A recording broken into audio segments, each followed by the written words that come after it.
All right, I'm gonna show you some solid options and then some that are really elite tier. These are great hot dog buns. If you wanna make them higher protein, 100 calories, 12 grams of protein. A great way to proteinify your hot dogs, but look at the price. Compared to these, I use these all the time as wraps on breakfast burritos or anything like that. 70 calories, 6 grams of protein. This is perfect. This is like great. Stir fry kit, this is great. 400 calories, 41 grams of protein. Like this is this great chicken, so it's not dry and bland. You could just put it together, ready in 7 minutes. There you go. And I'm pretty sure a lot of these are the same way. The macros might vary, but this is how you make making protein super convenient. Frozen meals are actually perfect. You can actually find a lot of good stuff here. 28 grams of protein, looks promising. And look at that, pretty good. These are good. They actually have different brands of this, so not Purdue, but I've heard like Bear Chicken brand has something similar, but they're all kind of the same. These are 150 calories, 15 grams of protein, and these are like, you know, breaded. Put some Frank's buffalo sauce on that, and you pretty much have buffalo chicken strips with higher protein content. These are the best ever, best tasting.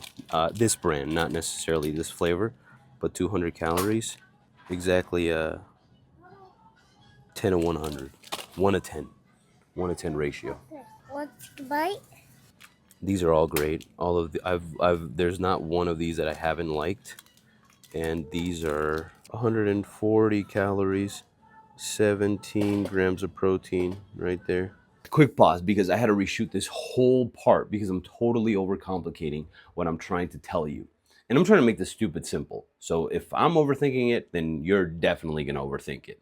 Okay, so all the foods I just showed you are solid, convenient proteins. And they're all right around what I like to call a 1 to 10 ratio, meaning that for every 100 calories, you're getting 10 grams of protein, more or less, a little bit over, a little bit under. And that's a fair deal.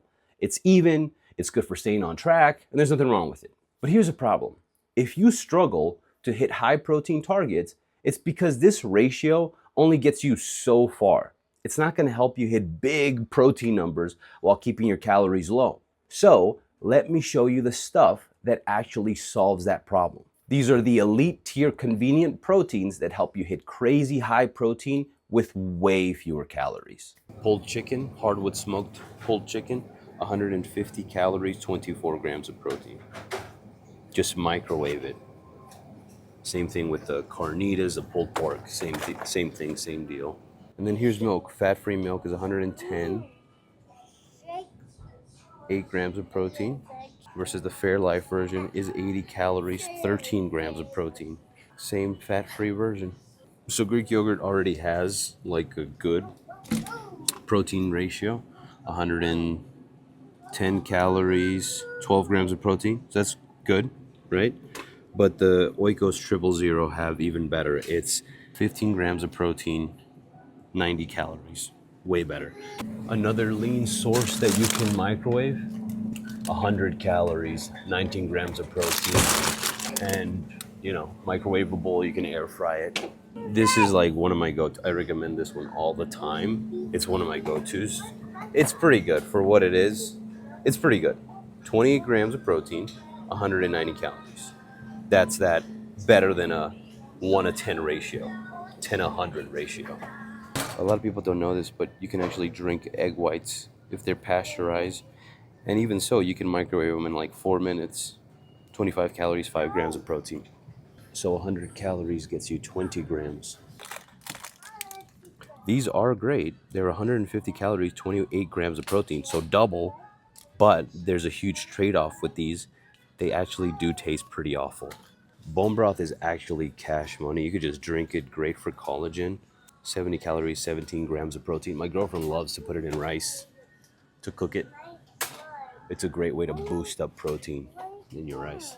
Pretty much anything in this section right here is going to be cash money. Let's look at this. Let's look at this. 90 calories, 16 grams of protein. Amazing. 80 calories, 15 grams of protein.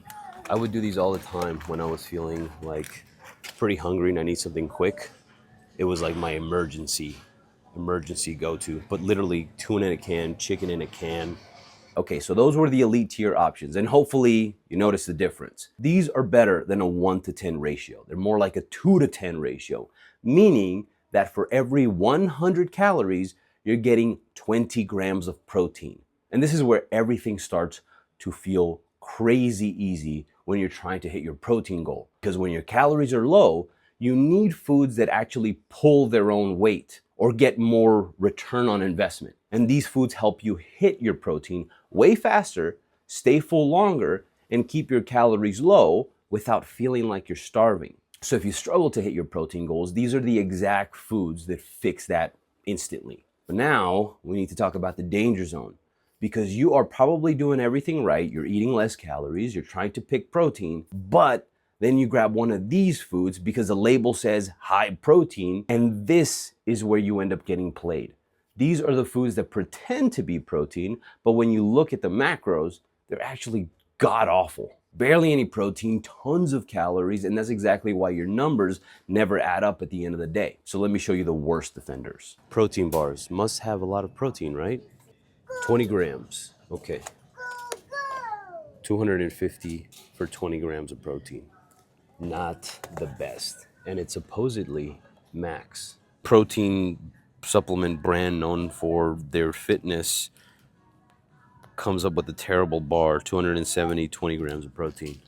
I'm looking for the worst option here because I know they're here. There's a specific brand that I have in mind that I'm not seeing, but I'm pretty sure I know who.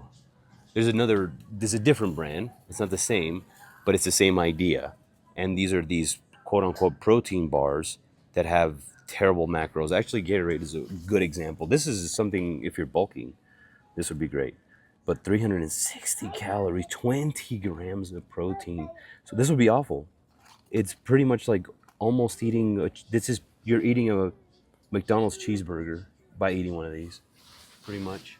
This, on the other hand, 10 grams of protein, 180 calories, not great. Does this actually have high protein, or is this just marketing? No, Jesus Christ, half. So 0.5 or a 5 to, I forget the ratio, I mess it up all the time. 0.5 to 10. Okay, Kodiak built their entire brand off of being like protein, but they're really not that much better. All of them are pretty much like this. 240, 10 grams of protein. And they're all very similar, or like pretty much the same. Okay, this is great because this says 20 grams, right? So you're like, 20 grams? Damn, that's a good amount. Except not really. 310 calories, 20 grams of protein. This is what I'm talking about with these. These are 200 calories, 11 grams of protein. So half. No way. Okay, here's why these suck. A lot of this is just marketing. They slap high protein on the label, but these foods are super high in calories and not very filling. And yeah, there's protein in them, but there's way more fat and carbs than actual protein. And most of these don't even hit a 1 to 10 ratio. They're closer to like 0.5 to 10, meaning you're getting like 5 grams of protein for every 100 calories. Translation, you're eating something that says healthy or high protein, but the calories are way higher than the protein that you're getting back. So you think you're making progress because you're eating protein. Meanwhile, half of your calorie budget is gone and you barely added any protein. So if you've ever wondered, why am I eating less but still not hitting my protein? This is literally why. This looks like protein, it's marketed like protein, but the macros, they're lying to you. So if you want real progress, stick to the solid or elite tiers and just skip these completely. And that's how you eat high protein on the go, without cooking, without meal prep, without stressing. You've got your solid options for everyday convenience and your elite options when you want the most protein for the fewest calories. And now you know how to avoid the trap foods that look like protein but completely waste your calories. So if you stick to the first two categories, hitting your protein becomes stupid simple even on your busiest days. And to make your next grocery trip way easier, I dropped the full share card down below with every solid and elite item from this video. Grab it, save it, use it, and you always have quick protein ready to go. So stay strong, and I'll see you on the next one.